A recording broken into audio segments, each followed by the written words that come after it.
Tina, who was always jealous, tried to ruin me at my husband's party right after we shared the news that I was pregnant. But it totally blew up in her face. Now she's looking at jail time and even going through a divorce. I'm 28 years old, and I've been married to my husband Jason for 7 years. Our marriage has been everything I could ask for, except for one thing. His sister Monica. She's the storm cloud that keeps rolling into our lives. To be honest, I actually liked Monica when I first met her. She seemed alright back then. But over time that changed fast. She turned out to be one of the most negative, manipulative, and toxic people I've ever known. I spent years walking on eggshells around her because I knew exactly what she was capable of. Back when Jason was 16, he dated Tina's best friend. Mostly because Tina pushed him into it. It didn't last. He eventually broke up with her because he realized he never truly wanted to be with her in the first place. Then, when he was 22 and single again, Monica tried to set him up with another one of her friends. He said no, and that led to a massive fight.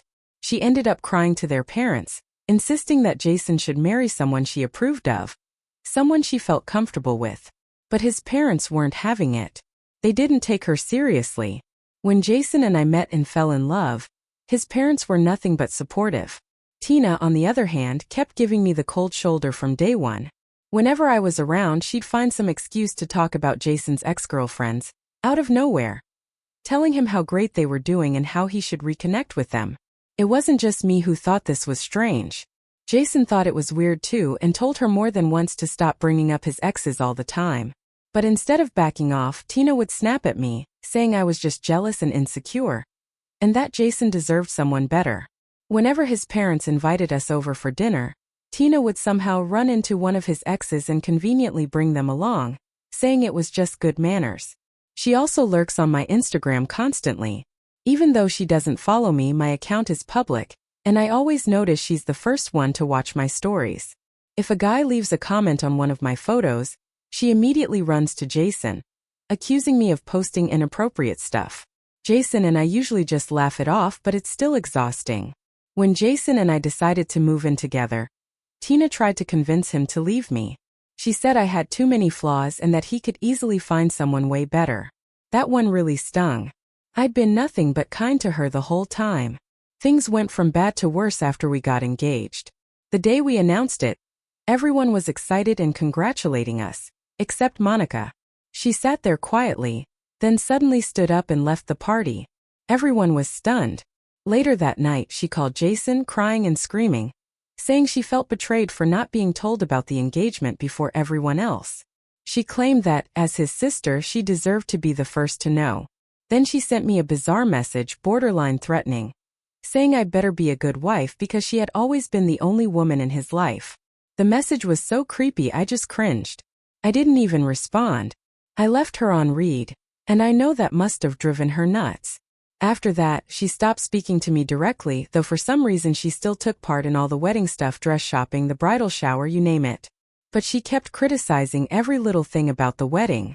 My future mother-in-law and Jason both called her out more than once, but she didn't stop. One day, I was chatting with my mother-in-law about the wedding centerpieces when Monica overheard and immediately started mocking my taste, saying it looked cheap and unclassy. She even said this is exactly why she wanted Jason to marry someone better. That was it. I finally snapped. I yelled at her, told her I was done with her constant jabs, and uninvited her from the wedding right then and there. She looked completely shocked, gasping like she couldn't believe I actually stood up to her. Even my mother-in-law was pissed and took my side. After that, Monica called Jason, whining that I embarrassed her and demanding that he control me now that we were getting married. But Jason stood his ground. He told her clearly, if she didn't apologize, she wouldn't be at the wedding. She eventually sent me this long, over-the-top apology. I read it and ignored it. I was burned out from wedding stress and didn't want to engage with her nonsense. In the end, I let her come to the wedding because I didn't want to give her any ammo to talk trash about us later. We had a soft, romantic theme for the wedding, pinks and pastels. Everyone followed it, except Tina. She showed up in a long, black gown with a veil like she was heading to a funeral. Everyone was stunned. Then she actually went around telling guests that she was mourning her brother being taken by another woman. At the reception, Jason noticed how upset I was about her outfit and called her out on it. She tried to spin it, saying I was controlling and that she had the right to wear whatever she wanted. When she wouldn't let it go, my in-laws finally told her to leave. It was humiliating, but honestly, I was relieved to see her go. After I gave birth to our son Liam, I made it clear that I didn't want Tina anywhere near him. She fought it at first, but Jason and his parents had my back. They understood exactly why I didn't want her involved. A couple of years earlier, Tina had a miscarriage with her boyfriend, Eric. It was a heartbreaking time, and Jason and I genuinely felt sorry for her. Since we already had a child, we tried to be kind and invited her over to bond with Liam. At first, she was actually sweet with him, and it seemed like she had changed. But it didn't last.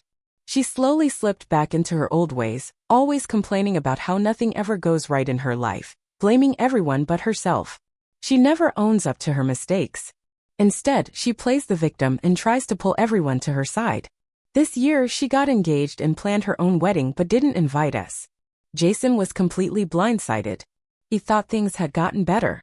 When we asked her why, she said she couldn't risk me doing something to steal the spotlight at her wedding. I called her and straight up asked why she'd say that, especially when I've never done anything like that to her. She said since she wore black to our wedding, she was afraid I'd return the favor at hers and that's why she didn't want me there. That pushed me over the edge. I told Jason everything. He spoke with his parents and they all agreed they wouldn't attend the wedding or help pay for it. Tina broke down crying and blamed me for ruining everything. Jason reminded her that she flat out admitted to what she'd done, so she had no right to blame anyone else. But Monica just brushed it off, saying our wedding was ancient history and I needed to let it go. After Diane and Robert made it clear they still weren't going to fund her wedding, Monica came back around, apologizing to me and practically begging for forgiveness. I hate to say it, but when Monica wants something, she could be awfully sweet and convincing. So I let it go. I figured maybe it was time to finally move past all the drama. Her wedding to Eric actually went pretty smoothly. We all showed up, had a decent time, and for a little while things felt normal. But it wasn't even 5 months later that she showed up at our door saying her marriage was falling apart. Jason and I let her crash with us for a few days. She spent hours venting about Eric, blaming him for everything, especially the fact that they were having trouble conceiving. I tried to talk her down and give her some perspective, but she wouldn't hear it. In her eyes, it was all Eric's fault. When she wasn't tearing into her husband, she'd start obsessing over my life, picking at things that weren't even problems. Like, I go to the gym most mornings before work. If I'm running late, I just bring my work clothes, shower there, and head straight to the office. Tina had been watching my routine for a while and kept asking weird questions. Why do you take a shower after the gym? Or why do you even go to the gym so early? I didn't think much of it at the time. I just told her I liked staying fit and didn't want to show up to work all sweaty. She'd give this tight-lipped smile and just nod. Eventually, she patched things up with Eric and moved back in with him. A few weekends later, Jason and I went over to have lunch with Diane and Robert. Tina and Eric were there too. We'd left Liam at home with the babysitter. He usually got bored during grown-up talk and preferred playing with his toys anyway. Over lunch, Diane was telling us about one of her friends who had recently gone through a divorce.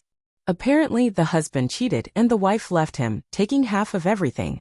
That's when Tina suddenly cut in and asked Jason right in front of everyone whether we'd signed a prenup before getting married. The whole table went quiet. We just stared at her. She didn't even glance at me, just looked at Jason like I wasn't even sitting there. Now Jason's never been one to sugarcoat things. He told her flat out that we didn't feel the need for a prenup because we both earn good money and trust each other. Tina scoffed and said something about how you never know with all the cheaters out there and how he could end up blindsided. I raised an eyebrow and asked her straight up what she was getting at. And that's when she dropped the bomb. She claimed I was probably sneaking around because I always carried extra clothes with me. She said it was her duty as his sister to warn him. I was stunned. Robert and Diane immediately jumped in, telling her to stop with the nonsense and to stay out of our business. But Tina wouldn't let up. She went even further, joking that maybe Liam wasn't even Jason's son since, in her opinion, he didn't look like him. I looked over and saw Jason's face turn crimson. I've never seen him that angry in my life. He looked Monica dead in the eyes and told her that maybe there was a reason she wasn't a mother, that she didn't deserve to be one, and that her baby was better off in heaven than having her as a mom. Her jaw dropped. She was completely speechless. Diane and Robert just sat there in silence while Jason went off. He told her she was a bitter, toxic person who tried to destroy everything good because she had nothing going for herself. He said she spent her days doing nothing while her husband worked hard, and instead of reflecting on her own issues, she chose to drag other people down. He told her if anyone needed to worry about a marriage falling apart, it was her, not us. Monica broke down sobbing. She looked at Eric, hoping for support, but he just sat there. He didn't say a single word. Honestly, I think he was just as fed up. She ran off to the bathroom in tears. Jason was still furious. Diane came over to calm him down, and I held his hand. He leaned over and said how sorry he was for what Monica had said about our son. I just nodded. I knew how much that had hurt him too. Truthfully, I was proud of him. After everything I'd taken from Monica over the years, it felt good to finally see him take a stand in front of everyone. Once he cooled off a bit, Jason apologized to Eric for the scene, but he didn't say a word to Monica. After that lunch, we cut her off completely. Her toxicity wasn't just draining me, it was hurting my husband too. We blocked her everywhere, and that was that. Later, Diane and Robert checked in with us and admitted that Monica had really crossed the line. They could see how far she'd pushed Jason, their usually calm son, into losing control. It's been a year now since we've spoken to her, and honestly, life has been peaceful. Then 1 month ago, I found out I was pregnant again. Total surprise, we weren't even trying. But we were overjoyed. It felt like a blessing. We decided we'd break the news on Jason's birthday. Diane and Robert were throwing a big party for him in their backyard, and close family and friends were invited. Somehow Tina heard about it, probably through mutual friends, and decided to show up. Jason and I were both caught off guard. She walked up and hugged him, telling him how much she missed him and how sorry she was for how things ended between them. Jason held my hand and told her that the apology needed to go to me, not just him, since she had tried to destroy my character. She turned to me and apologized, saying she'd been going to therapy for a while and realized how wrong she'd been. Honestly, I didn't buy a single word of it. But I didn't want to make a scene, so I just nodded and let it go. Diane and Robert came over to reassure us they had no idea Tina would be there, and they said they'd ask her to leave if we felt uncomfortable. But Jason didn't want to ruin the party, so we decided to let it slide. Throughout the afternoon, I kept an eye on her. She was smiling, chatting with everyone, way more upbeat than usual. It felt off. But she mentioned therapy, so I tried to give her the benefit of the doubt. When it came time to cut the cake, Jason gave this beautiful speech about how lucky he felt to have me in his life. It made me blush even after all these years. He still looked at me like I was everything. Then we shared our big news, that we were expecting another baby. There was this pause, then the whole backyard lit up with excitement. My mom cried as she hugged me. Diane and Robert were over the moon, tearing up as they congratulated us. Everyone started asking if we had names picked out yet. Except for Tina. She stood frozen, staring at us like she'd seen a ghost. I thought maybe she was just in shock, but then her face changed, like something inside her snapped, and she turned around and stormed off, clearly pissed. I started to get a little nervous, wondering if Monica was about to ruin yet another one of our family celebrations. But then I got pulled into conversations with a few guests and pushed the thought aside. When it came time to serve lunch, I stood up to help my in-laws with the food, but my husband, Ben, and my parents quickly insisted I stay seated. They told me I shouldn't be lifting a finger right now, especially with the pregnancy. So I waited patiently at the table, expecting Jason to bring me a plate. That's when Monica came over, all smiles, holding a plate of food in her hands. She handed it to me and made a big show of it, loudly saying how she wanted to serve me personally because she was so happy about the pregnancy. She even added a little comment about wanting to make up for all the rude things she'd said and done in the past. I just smiled politely, nodded, and accepted the plate. Then she turned and walked away. But just as I was about to take a bite, I noticed something that made my heart drop. There were shrimp on the plate. Anyone who knows me even a little knows I'm highly allergic to shrimp. It's not a secret. I was shocked that she would serve me that. Disappointed and a little uneasy, I got up to get myself a new plate. At that moment, Eric came over to congratulate me. We chatted for a minute and he noticed I wasn't eating. I explained that Monica had accidentally served me shrimp and he told me not to worry, he'd take the plate off my hands since he liked shrimp. I thanked him, smiled, and walked away. Not even 3 minutes later, Eric started coughing and gagging violently. People froze mid-bite, staring in concern as he stumbled out of his chair. Jason and Monica rushed toward him, alarmed. Eric pointed to his plate, then to his throat, eyes wide in panic. In seconds, he collapsed. People screamed. The party turned to chaos. Monica rushed to his plate, looked at what was left, then whipped her head around and stared right at me. "Did you give him that plate?" she asked. I nodded, still in shock. Someone called an ambulance and Eric was rushed to the hospital while Monica sobbed uncontrollably, shooting me looks that felt more accusatory than sad.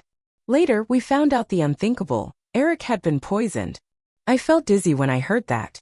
Because deep down, I knew that plate was originally meant for me. Whatever was on it could have harmed me and my unborn child. To this moment, none of our family, not Jason, not Diane and Robert, not even my parents, knows that the poisoned food was initially served to me.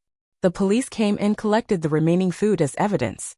No one knew what had caused Eric to react the way he did, but it was serious enough to involve authorities. As I type this, Eric's still recovering in the hospital. Monica's been by his side the whole time. Meanwhile, Jason and I have been fielding calls from relatives. Everyone wants to know what happened and whether it was an accident or something darker. Diane and Robert are shaken to the core. They're staying at our place now because they're too scared to go home. Nobody can figure out how the party spiraled into such horror. And I'm terrified. Because if there's an investigation, and there will be one, I'll have to tell the truth. I'll have to tell them that Monica handed me that plate. And that it almost killed her husband instead. I feel incredibly guilty about what happened to Eric, but more than that, I'm scared out of my mind. Monica clearly has no limits. She tried to poison me, I'm sure of it now. And I can't let my child or myself anywhere near her again. Am I the asshole for handing Eric that plate, for unknowingly putting him in harm's way? Update 1. Wow. I'm overwhelmed by the thousands of responses to my post in just a few hours. When I first wrote it, my hands were shaking and I hadn't slept a wink. Everyone keeps saying I'm not to blame, but I can't help feeling responsible for what happened to Eric. Part of me keeps thinking I should have thrown that plate away. But in the moment, I didn't think twice. Eric offered, and I let him take it. And now I can't stop crying at the thought that he could have died because of me. Jason can tell something's off. He's been hovering worried.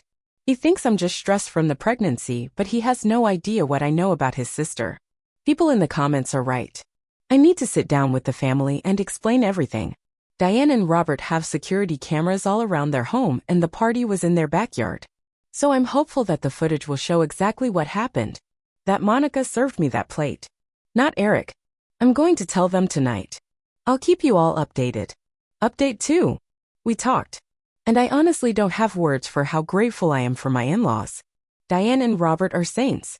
Since they're still staying with us, I decided to bring it up over dinner. I took a deep breath and told them everything from Monica serving me the plate to Eric taking it instead to the gut-wrenching realization that I was probably the intended target. As I talked, I saw the shock settle on everyone's faces. Diane and Robert exchanged a look, then immediately suggested we check the security cameras. Robert pulled out the app on his phone and found the footage. It showed everything: Monica smiling, handing me the plate, then Eric eating from it moments later. There was no room for doubt. The truth was on video. The room went quiet. Jason sat frozen, eyes locked on the screen, his face slowly hardening with fury. I could feel the storm building inside him. Diane and Robert were horrified. They kept shaking their heads, unable to believe their daughter had stooped so low. None of us said anything for a while.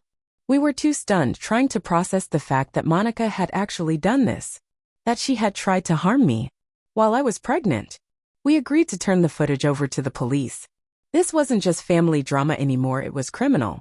Robert and Jason planned to visit Eric once he was stable, since he would be the one who needed to press charges. I had no idea how Eric would react, and every time I thought about it, I wanted to cry. He had no idea that the plate was meant for me. I couldn't sleep. Couldn't eat. I just kept playing the moment over in my mind. Update 3. Hey everyone. It's been a month since my last update, and I finally have news. First, I'm still pregnant, still overwhelmed, but also incredibly thankful for the support I've received from all of you. Diane and Robert handed the footage to the police. After reviewing it, authorities arrested Monica. And here's the part that completely stunned me: she didn't deny any of it. She broke down crying and confessed on the spot. Jason went to talk to Eric afterward and explained everything. Eric was just as blindsided as the rest of us. Jason begged him to press charges, telling him this wasn't just a mistake, it was dangerous, deliberate, and cruel. He also reminded Eric that no matter what, he'd always be family. Eric made his decision. After recovering, he officially pressed charges against Monica and filed for divorce. Monica ended up calling Diane and Robert, sobbing and begging for forgiveness. And in a final twist none of us saw coming, Monica is pregnant too. Monica begged Diane and Robert to bail her out, trying to play the grandchild card, saying they should do it for the baby she was carrying. But Robert shut her down immediately. He told her they were done enabling her and that it was time she finally faced the consequences of her actions. Diane, of course, is heartbroken. No mother wants to see her daughter go down this path, but even she admitted that what Monica did couldn't just be swept under the rug. The police confirmed what we suspected. Monica had tampered with the food. She had intended to hurt me, but it backfired and ended up hurting her own husband instead. The charges against her were serious: food tampering, endangering lives, and causing physical harm. Despite all that, she kept trying to twist the story, telling Eric it was somehow my fault and begging him not to press charges. Thankfully, Eric didn't fall for it. He was firm. He wanted her held accountable. Her court hearing is coming up soon. Honestly, I don't think there's any way she'll get out of this. Not this time. To those who've asked, my son and I are doing okay. Liam has no idea what his aunt tried to do. Jason and I have talked and we've agreed that someday we'll sit him down and tell him the truth. It'll be a tough conversation, but it's an important one. We want him to understand how to recognize danger, even when it comes from family. I've been going in for ultrasounds every week, just to make sure the pregnancy is progressing normally. We've decided not to find out the gender. We want it to be a surprise. After everything that's happened, something joyful and unexpected sounds like exactly what we need. My parents now know everything and they've been incredibly protective of me. They're worried this trauma might affect my mental health during pregnancy, and honestly, they're right. Even though I've been trying to act normal, I've developed this deep fear around food. I don't trust anything I haven't made myself. I'm constantly checking ingredients, questioning everything. My doctor suggested therapy, and I've agreed to go. I know I need help to work through this anxiety. It's not just about me anymore. It's about my kids too. Jason has been amazing through all of it. He doesn't dismiss my fears. He supports me at every step, and I know that with time I'll heal. Update 4 to 7 months later. It's been 8 months since my last update. Monica is now in prison. She was found guilty on all counts. I didn't attend her trial, but Diane and Robert did. They told me that in court, Monica finally admitted everything. She said she'd been jealous of me for years, that she never wanted someone like me to marry her brother. She had always hoped he'd end up with one of her best friends, so when Jason chose me, she made it her mission to tear me down. And it didn't stop there. She confessed that when we announced our pregnancy at Jason's birthday party, she was furious because she had also planned to announce her pregnancy that day. She'd already gone through a miscarriage before and had built up this moment in her mind. When we stole it from her, it pushed her over the edge. She claimed her hormones were to blame for what she did next, mixing a small amount of rat poison into the food she served me. She said she only wanted me to land in the hospital, not to actually hurt me or the baby. She insisted she didn't expect Eric to take the plate and blamed me for switching it. The judge didn't buy it for a second. He called out her manipulation and lack of remorse. She was sentenced to prison and she won't be coming back into our lives for a long, long time. Eric has since finalized the divorce. He's free now and healing. We've kept in touch with him. Over the past several months, we've included him in family gatherings and holidays. One day, I finally got the courage to apologize to him. I told him how sorry I was for handing him that plate, that I'd wished 1,000 times I could go back and change that moment. He looked me in the eye and said it wasn't my fault. Not one bit. I cried when he said that. I'd carried so much guilt, and hearing him say those words lifted a heavy weight from my heart. Eric's doing okay now, and so are we. Jason and I welcomed a beautiful baby girl into our family. She's healthy, perfect, and everything we prayed for. After everything we've been through, her arrival brought so much light into our lives. Liam is over the moon about being a big brother. He showers his little sister with kisses, hugs, and all the love in the world. Watching our kids together reminds me that, even after all the chaos and heartbreak, there's still so much to be thankful for. Our parents, both mine and Jason's, have been incredible. They've stood by us, supported us, and helped us navigate this new chapter with grace and strength. We survived something dark. But now we're finally living in the light again.